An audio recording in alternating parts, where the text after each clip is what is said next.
ವಿಶ್ವದಲ್ಲಿ ಸುಮಾರು 2,500 ಸ್ಥಳಗಳಲ್ಲಿ ಈ ಯೋಗ ಆಚರಣೆಯನ್ನು ಮಾಡ್ತಾ ಇದ್ದಾರೆ.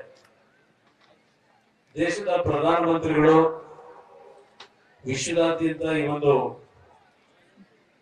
ಯೋಗ ಒಂದು ದಿನವನ್ನ ಆಚರಣೆ ಮಾಡಬೇಕು ಅಂತಕ್ಕಂಥ ನಿಟ್ಟಿನಲ್ಲಿ ಪ್ರಾರಂಭ ಆದಂತದ್ದು ಇವತ್ತು ವಿಶ್ವದ ಎಲ್ಲಾ ಭಾಗದಲ್ಲೂ ವಿದೇಶಗಳಲ್ಲೂ ಸಹ ಈ ಒಂದು ದಿನವನ್ನ ಆಚರಣೆ ಮಾಡ್ತಾ ಇದ್ದಂಥದ್ದೇನಿದೆ ಯೋಗ ದಿನವನ್ನ.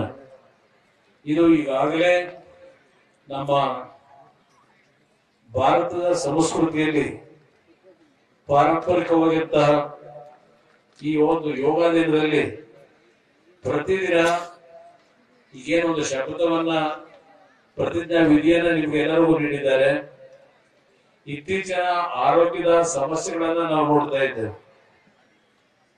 ಯೋಗ ಅಂತಕ್ಕಂಥದ್ದು ನಮ್ಮ ದೇಶದ ಒಂದು ಅತ್ಯಂತ ಪ್ರಾಚೀನ ಪರಂಪರೆ ಅಂತಕ್ಕಂಥದ್ದನ್ನ ನಾವೇನ್ ಹೇಳ್ತೇವೆ. ಹಲವಾರು ಋಷಿಮುನಿಗಳ ಒಂದು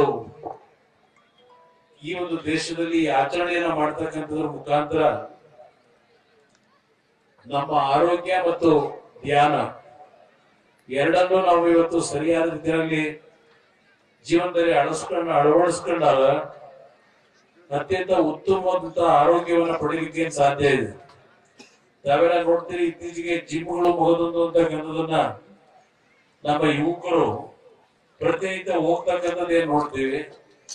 ಆ ಜಿಮ್ ನಲ್ಲಿ ಕೆಲಸ ಮಾಡೋದಕ್ಕಿಂತ ಹೋಗಿ ನಮ್ಮ ದೇಹವನ್ನು ಸರಿಪಡಿಸ್ಕೊಳ್ಳೋದಕ್ಕಿಂತ ಬೆಳಗ್ಗೆ ಎದ್ದು ನಾವು ಒಂದು 15-20 ನಿಮಿಷಗಳ ಕಾಲ ಯೋಗವನ್ನ ಮಾಡ್ತಕ್ಕಂಥ ಮುಖಾಂತರ ನಿಮ್ಮ ಒಂದು ಆರೋಗ್ಯವನ್ನ ಸುಸ್ಥಿತಿಯಲ್ಲಿ ಇಡಲಿಕ್ಕೆ ಅವಕಾಶಗಳಿದೆ. ಇವತ್ತಿನ ದಿನಗಳಲ್ಲಿ ಆಕಸ್ಮಿಕವಾಗಿ ಸಾವು ನೋವುಗಳನ್ನು ನಾವೇ ನೋಡ್ತಾ ಇದ್ದೇವೆ.